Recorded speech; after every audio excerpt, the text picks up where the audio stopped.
One thing I wanted to mention is that I posted the study guide online. However, we're running a little bit behind the schedule, so we might not get to all of the material. So I might have to go back into the study guide and cross out the material I would not expect you to learn. For example, some of the mutations, I don't know if we're going to get to as well next exam.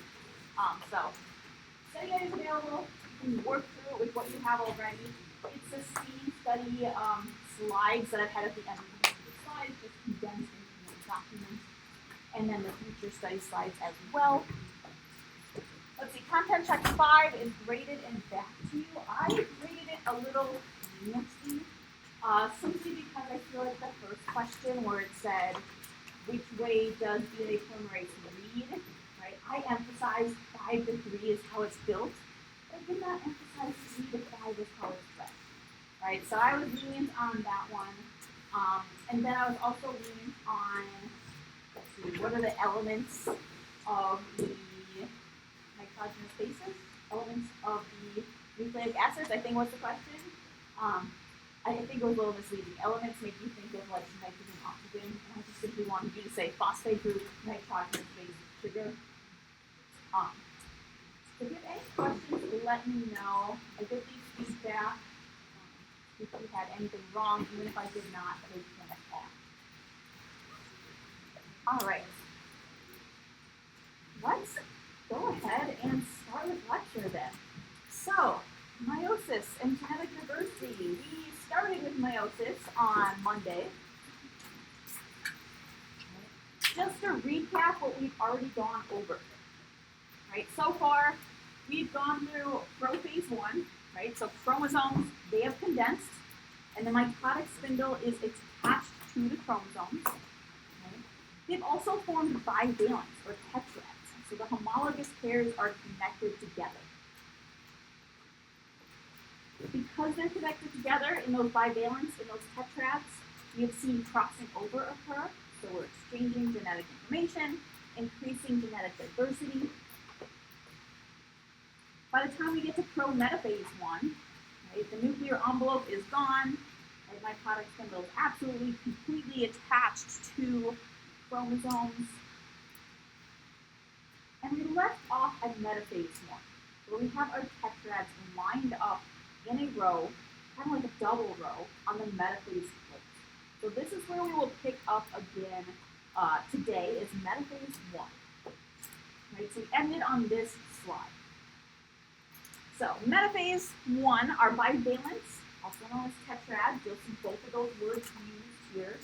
They are lined up on this double row on the metaphase plate. So, I'm going to draw out a double row. Oh, there's some of the other drawings here. Well, I'll leave this one, because this one shows a double row. Right? Versus mitosis, remember it's just a single row. So there's that difference. Metaphase 1, we have tetrads lined up. Whereas metaphase and mitosis, we just have chromosomes. Now this is where we get into one of the second principles that enables a wide variety of genetic diversity. Right? And this is called the principle of independent assortment. So if we were to look at tetrads that are lining up, right? In this image here, it's showing 2 possibilities. Where all of the blue ones are lined up, all of the red ones are lined up on the side. Or in possibility 2, they're kind of flip-flopped. They're mismatched. Now, homologous pairs are represented by length in these images. And the color coding is by pigment. Right? So maybe blue is from mom, red is from dad. Now, the way they line up on the metaphase plate is completely random. Right? So if I were to draw out another example, maybe with 3 of them, and again, I'll use the size, just like we're using size to denote homologous pairs in this image. And I could line them up this direction, right? Maybe all the purple ones are on one side, all the yellow ones are on another side. I could line them up where I have flipped around one pair.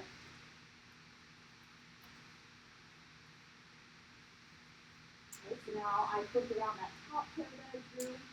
Right? So now I have mostly purple on one side, but yellow at the top, mostly yellow on the other side, but purple on the top. Right? So there's these different arrangements that I could put these chromosomes in. And it's completely random. Right? There's nothing telling it that all the purple should be on one side, all the yellow should be on the other side. It's completely random.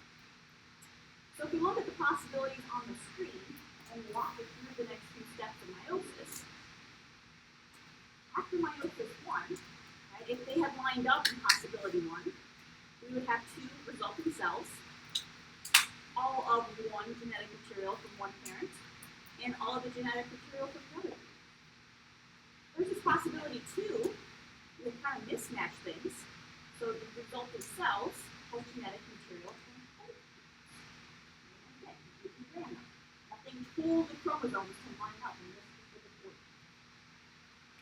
That means after meiosis 2, which we'll get to today, when we have our gametes, right, the resulting gametes have different combinations. Right?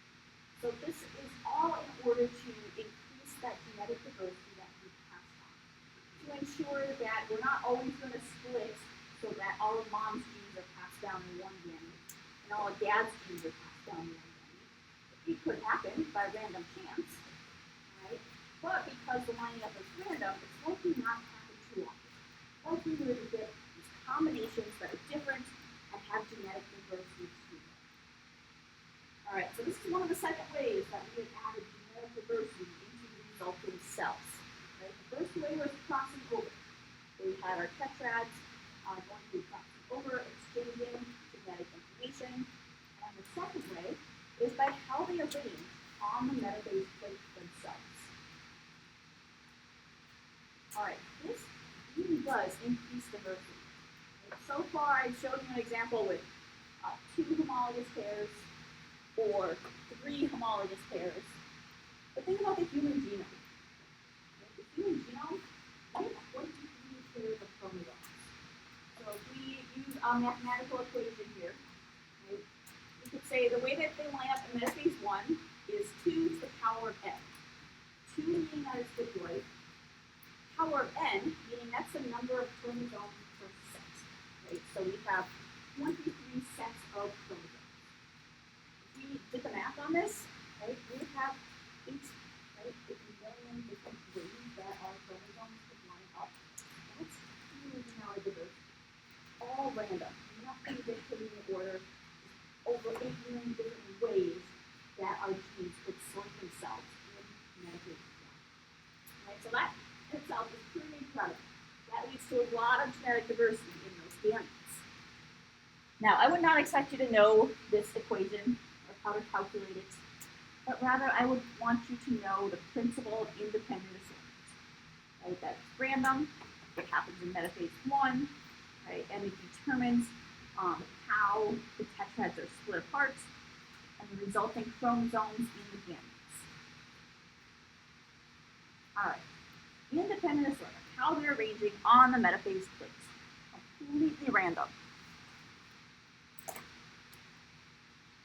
So we have our chromosomes on the metaphase plate. They're all lined up in that double row, essentially. We have to bring them through the next phase of meiosis. And so the next phase, you remember any mnemonic, like we did that silly mnemonic, that the PP mat, right, still applies for meiosis here. Meiosis 1, the next one would be anaphase 1. In anaphase 1, the homologous pairs split. So the tetrads have been lined up on the metaphase plate.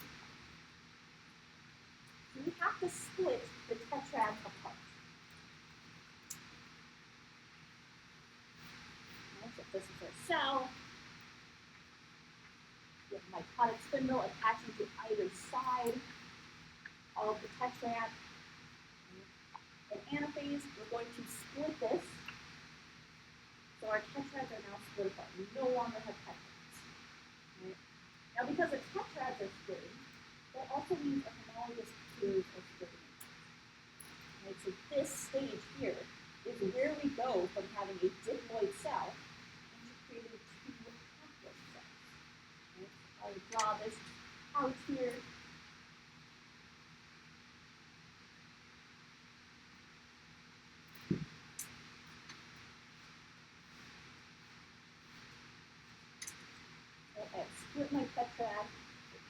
migrating to an opposite pole of the cell.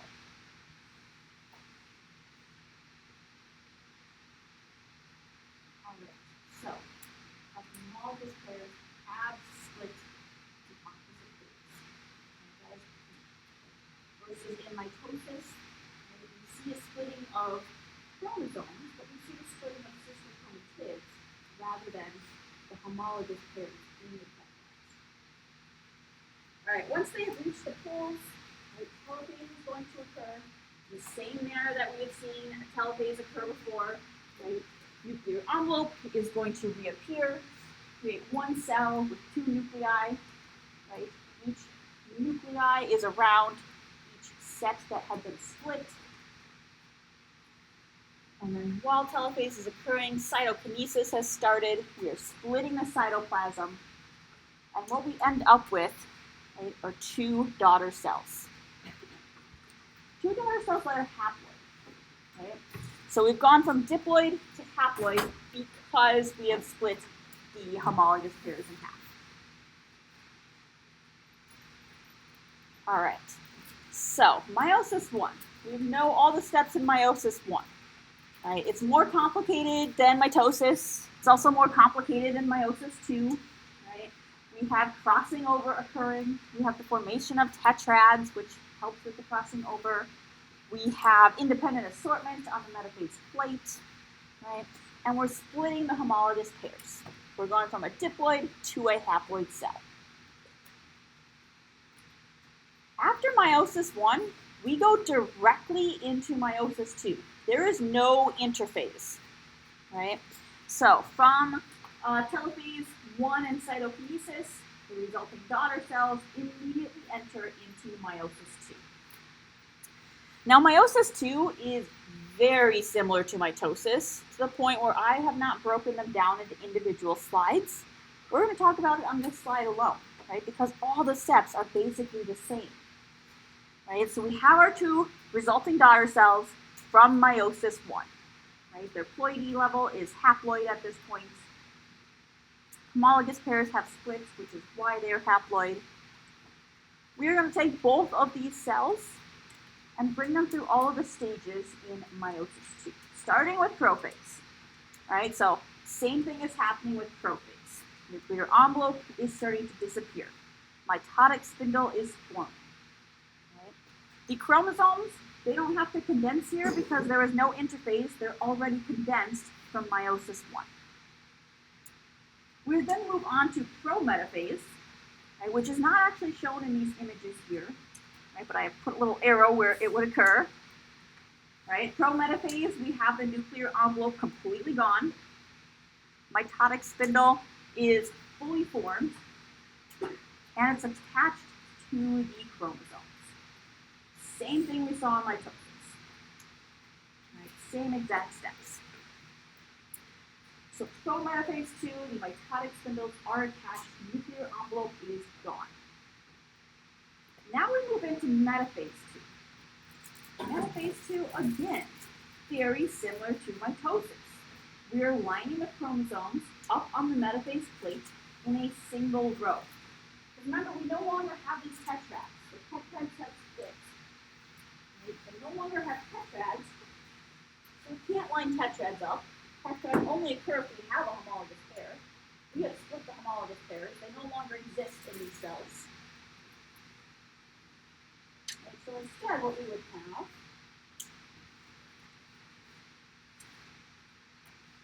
is just a single row of chromosomes.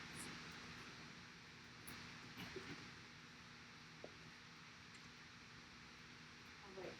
So now in anaphase 2, we're going to split apart the chromosomes, similar to how we split apart the tetrads, right, like anaphase 1. But now we're splitting apart sister chromatids. So this is a key point here. Anaphase 1, we split apart homologous pairs. Anaphase 2, we split apart sister chromatids. Right. So once we split apart those sister chromatids, they're migrating to the poles. As those mitotic spindles are shortening to make them migrate to the opposite ends of the cell. We are left with our last stage, which is telophase. Again, acting in the same way. Our nuclear envelopes are reforming. Essentially, we have a cell with two nuclei. Remember, we've taken two daughter cells through this process. So we have two cells with two nuclei each.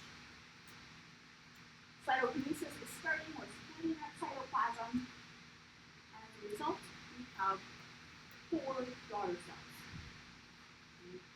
Now, if we take a look at pointing here, meiosis 1, we've gone from a diploid to a haploid daughter cell.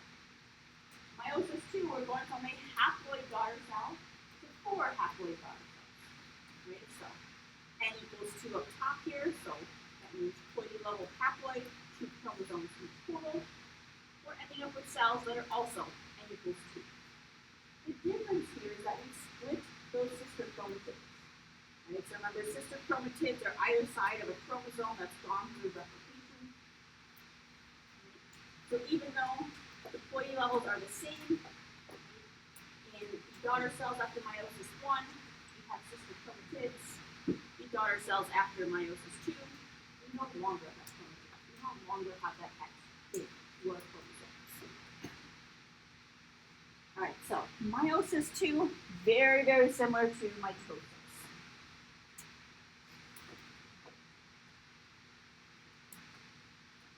All right, so if we kind of put them side by side just to compare one last time before we do some practice. Right? Mitosis, we're going from a diploid cell to a diploid cell. The end result is two diploid daughter cells identical to the parent cell. Meiosis, we're going from a parent cell that is diploid to four daughter cells that are haploid. Diploid to diploid or diploid to haploid. That is the biggest difference here. And in meiosis, we're kind of repeating, well, we are repeating the steps of mitosis twice, right? We're going prophase, prometaphase, metaphase, anaphase, telophase, 1. Then we're going prophase, prometaphase, metaphase, anaphase, telophase, 2. Right? So it's twice, which is why we end up with twice the number of daughter cells.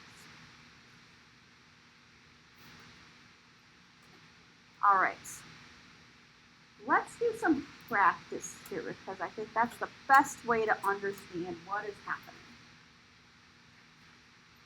So I want us to do a review. I did put 5 minutes up here. My other class took a little bit longer, so I think we'll go beyond the 5 minutes.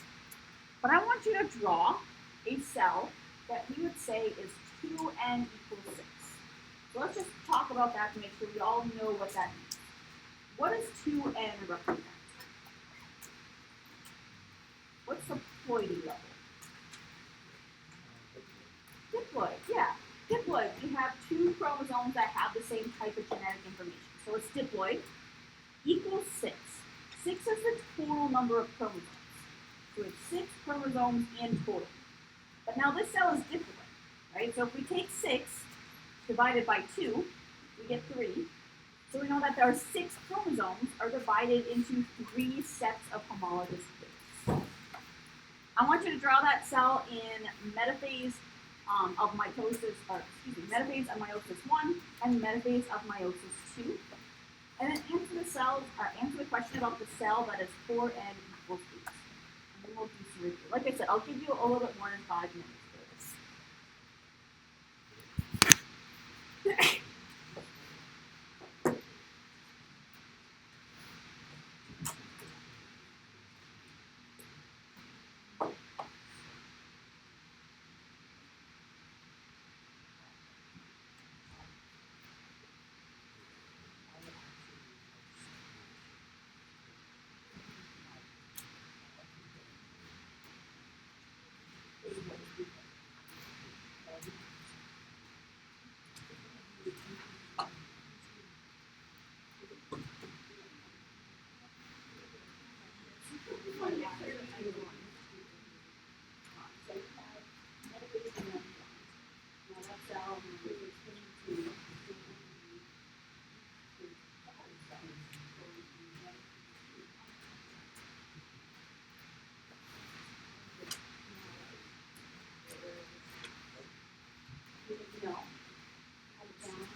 I would say start by drawing out the number of chromosomes. We have 6. We know it's a diploid cell, so 6 are in 3 pairs. So how would you draw 3 pairs of chromosomes?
So that's 2 6.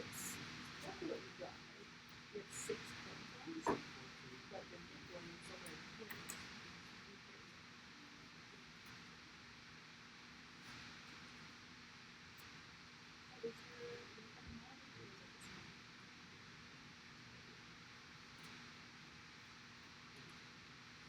It's different, right?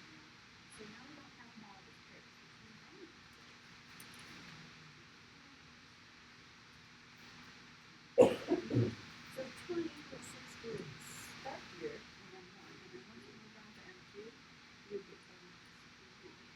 So 2 equals 6 is the starting section. It's going to split that amount of genetic material as it goes to numbers. That is now N equals 3. Yes. So you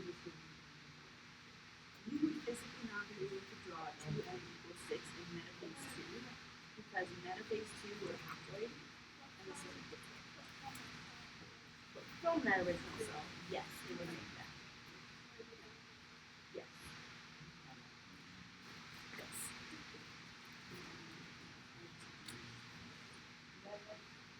So this thing would be N equals 3. So we have to duplicate the number of genetic material.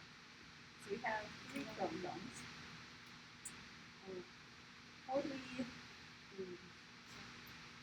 separate, but probably more chromosomes. It would be like tetrads lining up. Yeah, similar to what I've drawn up before in that bigger cell did. Yeah. And then when it splits in metaphase 2, then you have something really similar, actually identical to what we had drawn. Because we've separated out those homologous pairs to either side of the pole and created 2 new cells.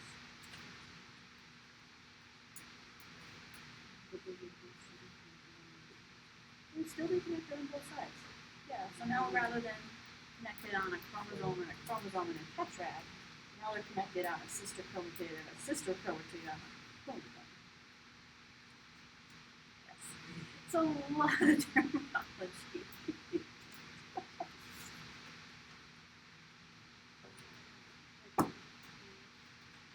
I'm going to see what the results of this content check look like, and we might do some in-class practice. Yeah. And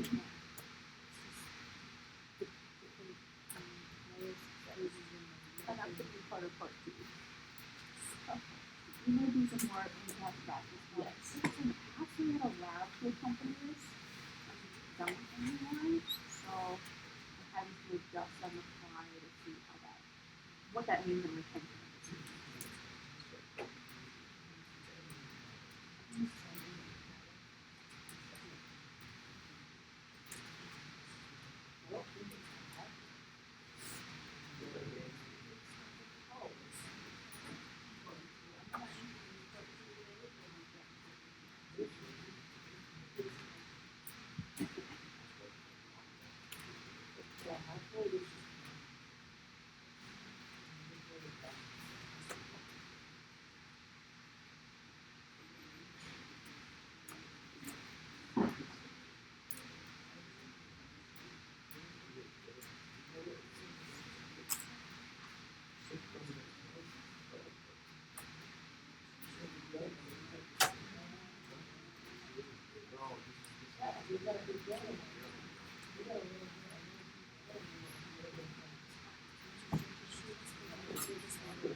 All right, I'll give you a little bit more time here, but let's walk through this together.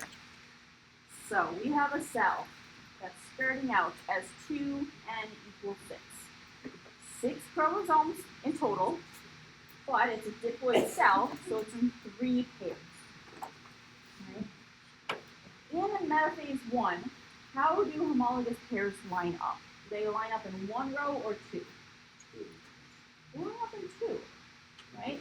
So metaphase of meiosis 1, for this particular cell, we'll see our tetrads lining up in kind of this double row. Right? Now we have 6 total chromosomes, but they're grouped together in these tetrads by homologous pairs. And again, I'm representing homologous pairs by size rather than color in these images. Color in this image is more representative of which ones come from mom, which ones come from dad. All right, so we have this cell, right, 2n equals 6 in metaphase 1 here. We're going to take it through anaphase 1, telophase 1, into meiosis 2, right, which means we have 2 daughter cells entering into meiosis 2. What would the daughter cells look like in metaphase 2? How would the chromosomes line up? In a single row. And how many chromosomes would there be? 3. There would only be 3 because we split it during meiosis 1. Right? So it looks very similar to what I have drawn up on the board here. All right. Any questions about this first review question? I know trying to bring a cell through all these different stages can be tricky. I'm just going to recommend practice. Practice is the best way to get this down. So our second cell is 4n equals 8. What would the ploidy level on this cell be? It would be a tetraploid, right? Which I wouldn't expect you to know the name, but you could say it's 4n, right? So this one's diploid, 2n. This one's a tetraploid at 4n. So what is the total number of chromosomes in this cell? 8. Yeah, it equals 8. There's 8 chromosomes. Right? How many different types of chromosomes are there? So how many chromosomes have the same genetic information? 4. Yeah, and those groups into how many groups? 2 groups of 4. Yeah, so it would look what I've drawn up here. Now I draw two different versions because I did not specify if this cell had replicated its DNA or not. It could be represented in two different ways. This first one here is for n equals 8. We have 8 total chromosomes. Again, the homologous chromosomes are grouped together by size. So we have the longer ones on top, the shorter ones on the bottom. Each of those longer ones contain the same genetic information for the same genes, right? So maybe they're all eye color, right? But different versions of the eye color, right? And this one has 4 different versions. Now I could also draw the same cell like I have on the right. This is also 4n equals 8 because we still have 8 chromosomes. It's just the chromosomes are bigger because it's gone through DNA replication. Right? We have that X shape. We have sister chromatids present now. Right. Any questions about this second one?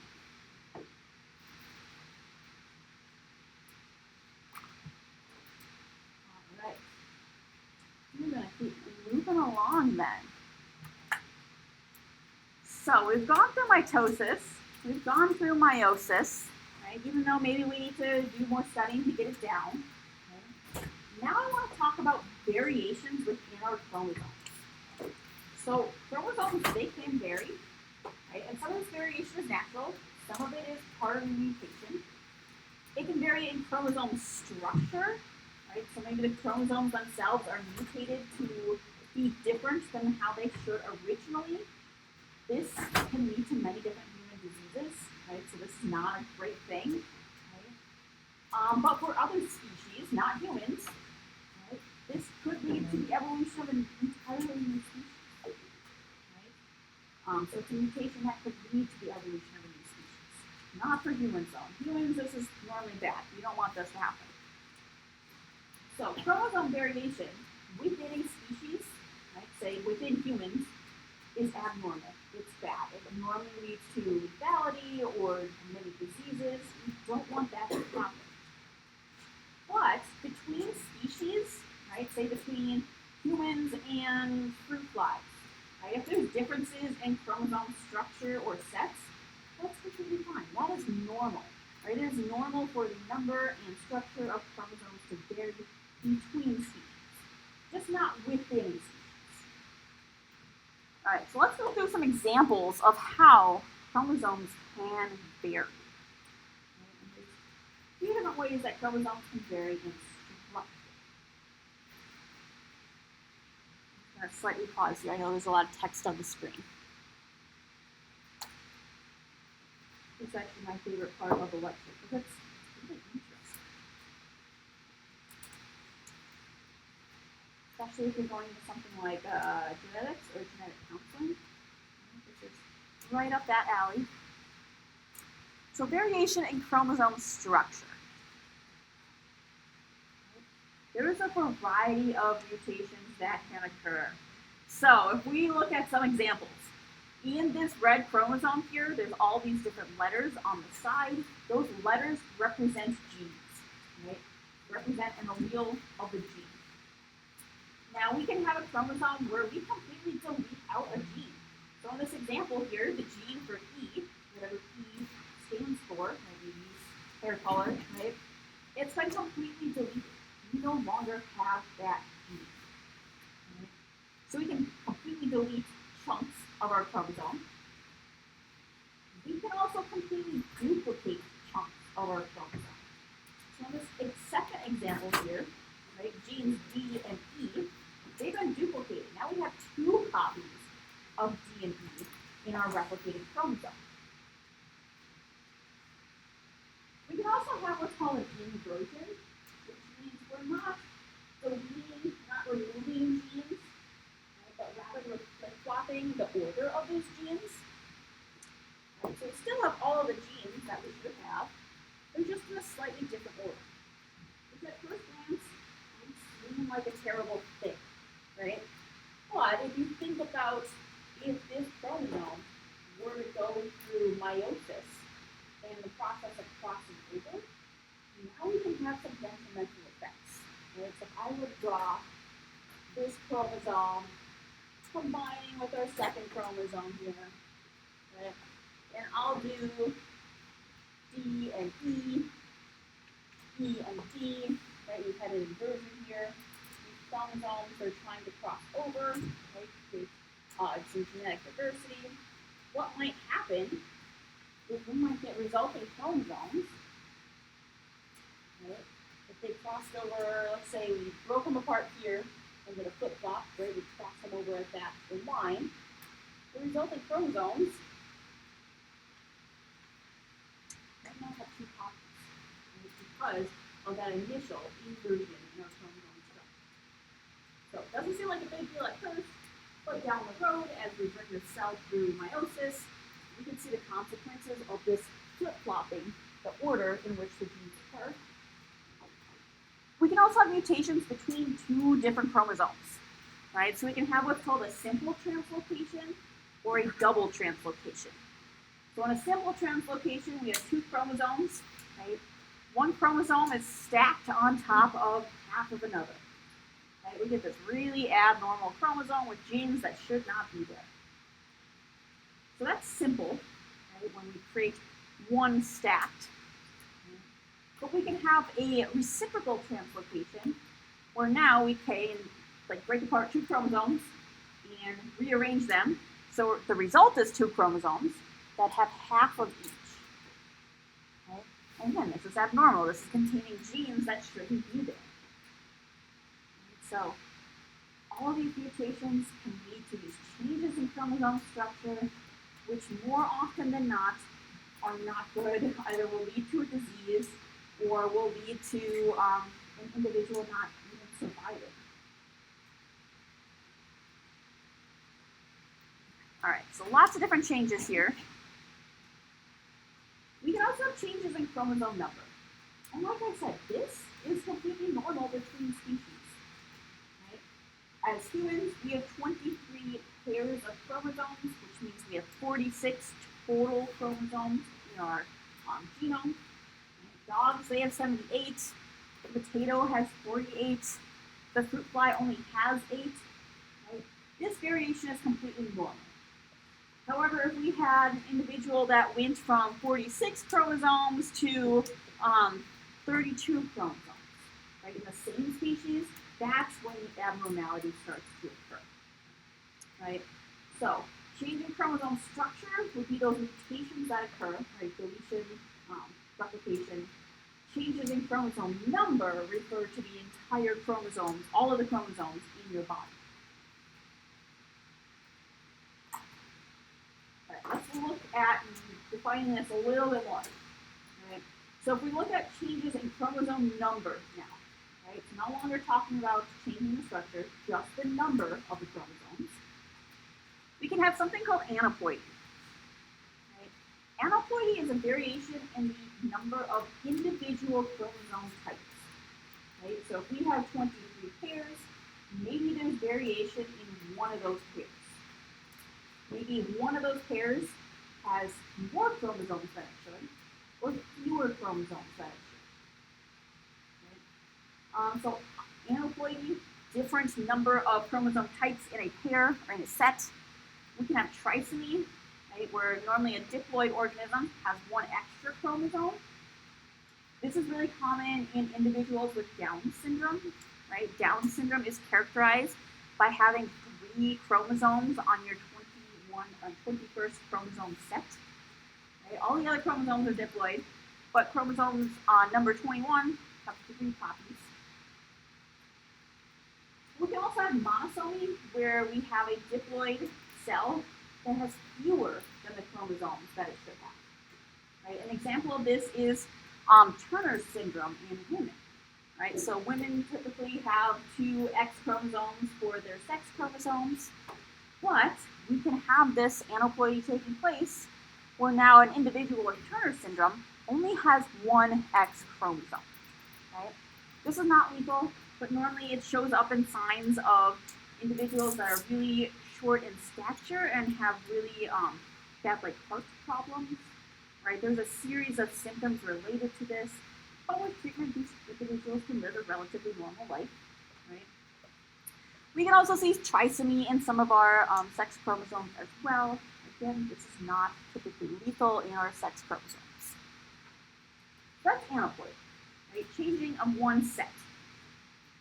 Polyploidy, though, refers to changing the number of chromosomes in every single set, right? So this is where we might go from a haploid to a diploid organism, right? Or from diploid to triploid organisms, or triploid and tetraploid organisms, which is 4N. Some organisms can be octoploid, have 8 copies of each set. Some are 96ploid. This plant here, this is actually a plant in a genus that I studied when I was on campus here called the moonworts. They're really, really tiny ferns, right? You can see it's very, very tiny compared to this coin. They actually have 96 sets of chromosomes, right? So 96 chromosomes contain the same type of genetic information, where they have 96 variations of an allele, right? That's crazy. That's a huge genome.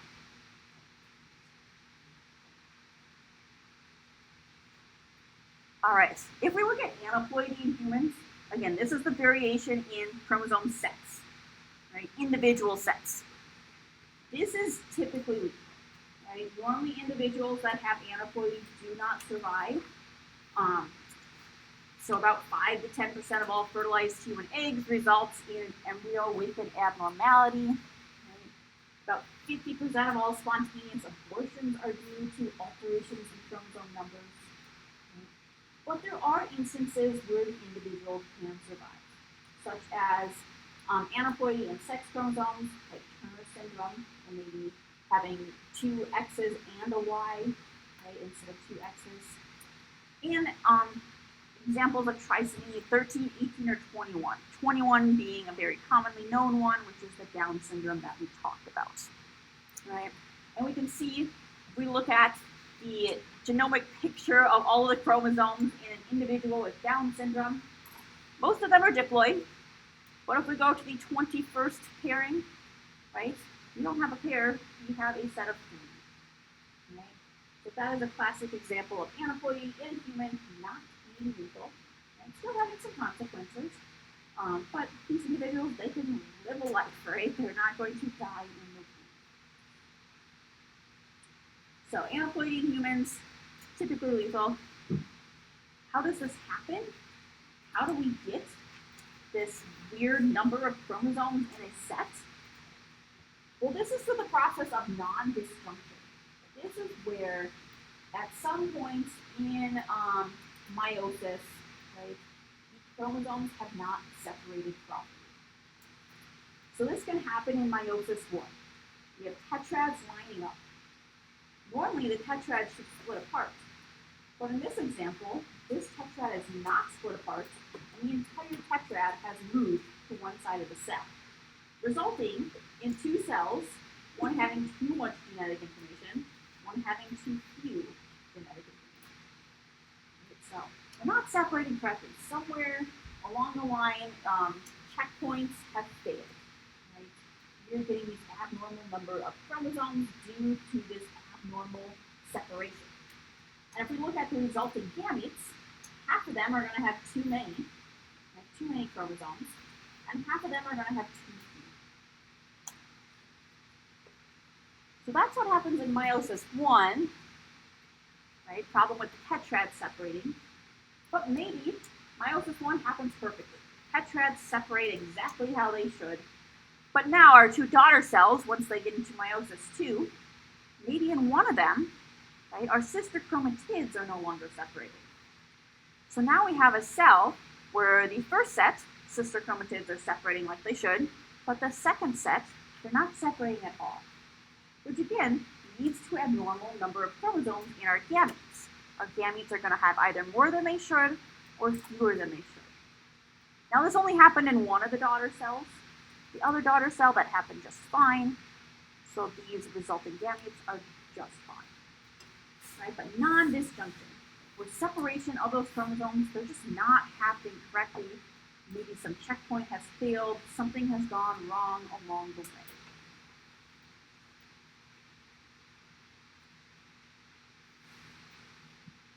All right, now if we look at polyploidy in humans. So again, this is where we are duplicating our entire set, every single set of chromosomes in our genome. So we've gone from maybe being a diploid organism to a triploid organism. Right? This is legal. At the organism level, this is very legal. Right? So polyploidy of the fetus is a really common cause of first trimester pregnancy loss. Right? And causes about 15% of miscarriages. Right? So it simply cannot grow to be a mature individual in the womb, right? Triploids, right? If an individual is triploid, sometimes those babies can be alive born, right? But they're not going to survive very long after birth. They will eventually die, right? If it happens to be a tetraploid individual, right? A tetraploid in a human, right? An embryo tetraploid can form, but that pregnancy is going to fail very early on, right? Again, leading to a miscarriage, right? So polyploidy in humans, we don't want that to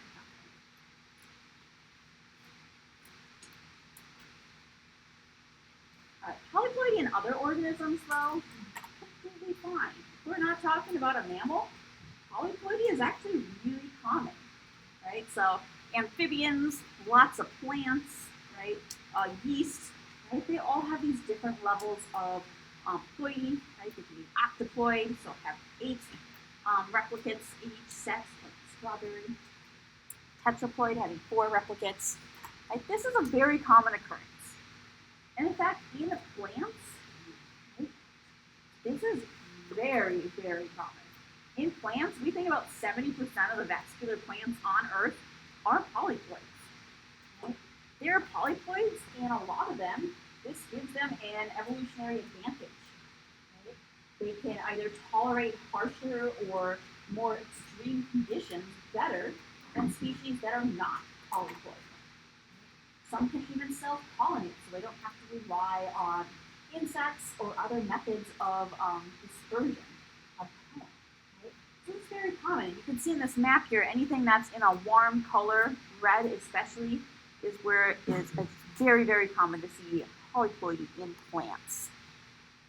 All right, so polyploidy in humans, not good. Polyploidy in other organisms, just fine. Can even lead to an advantage in its evolutionary history. All right, I want to do this group review, and then we're going to move on to the content check, which I am extending the deadline of, so don't worry about the time we have left in class. I want you to review the following 3 karyotypes and tell me, are they examples of aneuploidy or polyploidy? And I believe I left the circles on in your slides that identifies what is abnormal in each.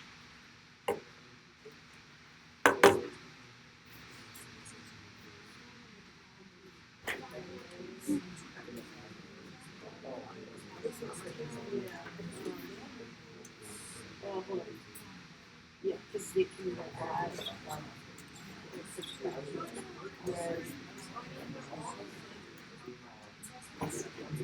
yeah.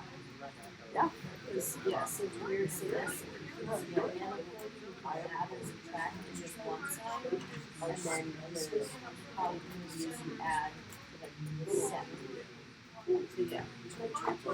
Now, instead of individual set of chromosomes with affected, The left one is less, but it's still close.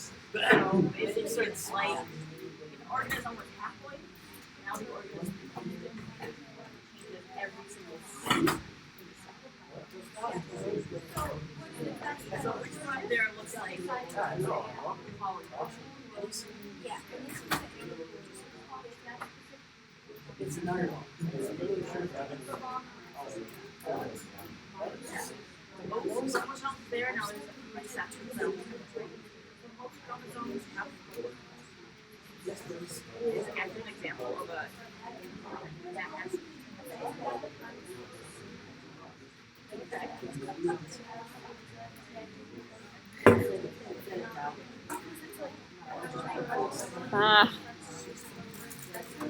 well, let's try to get this back up on the screen.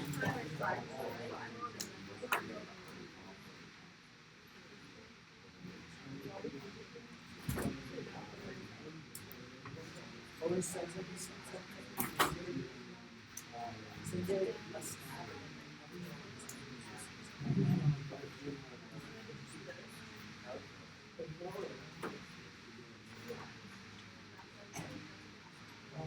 That's what.